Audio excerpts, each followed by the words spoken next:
আমরা জনগণের সরকার, জনগণকে কমফোর্ট দেওয়ার জন্য আমরা আমাদের সমস্ত পরিকল্পনা করব। যে রাষ্ট্রের বিরুদ্ধে চ্যালেঞ্জ ঘোষণা করার মতো সন্ত্রাসীদের দুঃসাহস কিভাবে হলো।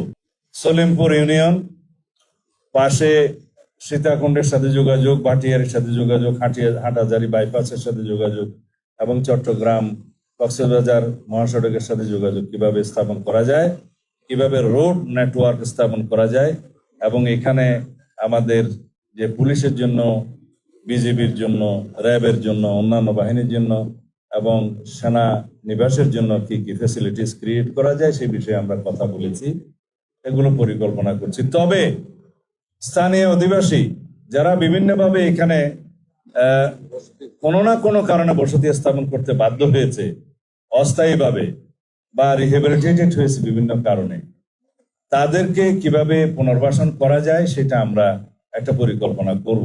তাদের কাউকে এখান থেকে আপাতত উচ্ছেদ করা হবে না।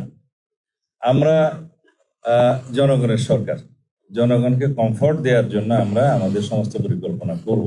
সুতরাং কেউ যদি এখানে ভীতির সৃষ্টি করতে চায় যে উচ্ছেদ করা হবে ইত্যাদি করা হবে, তারা যেন প্রশাসনের সাথে আগেই যোগাযোগ করে।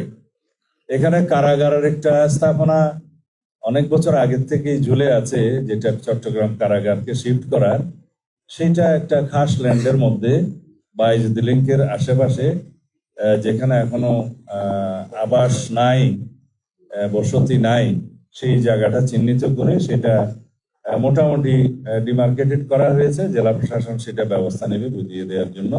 এটা প্রশাসনিক অনুমোদন অনেক আগেই দেওয়া হয়েছে। যে রাষ্ট্রের বিরুদ্ধে চ্যালেঞ্জ ঘোষণা করার মতো সন্ত্রাসীদের দুঃসাহস কিভাবে হলো। তারা এই রাস্তা কেটে ভেকু নিয়ে এসে, বুলডোজার নিয়ে এসে র্যাবের আন্ডার কনস্ট্রাকশন ক্যাম্প ভেঙে দেওয়ার সাহসটা থেকে পায়। তাদের সাথে কারা জড়িত, এই জায়গার জমি দখলের সাথে কারা জড়িত, এগুলো আমরা এখন ফাইন্ড আউট করেছি।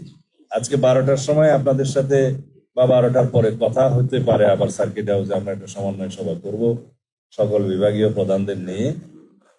এখানে কিছু আমরা বাস্তব চিত্র, ড্রোন চিত্র, সড়ক যোগাযোগের চিত্র এগুলো দেখেছি।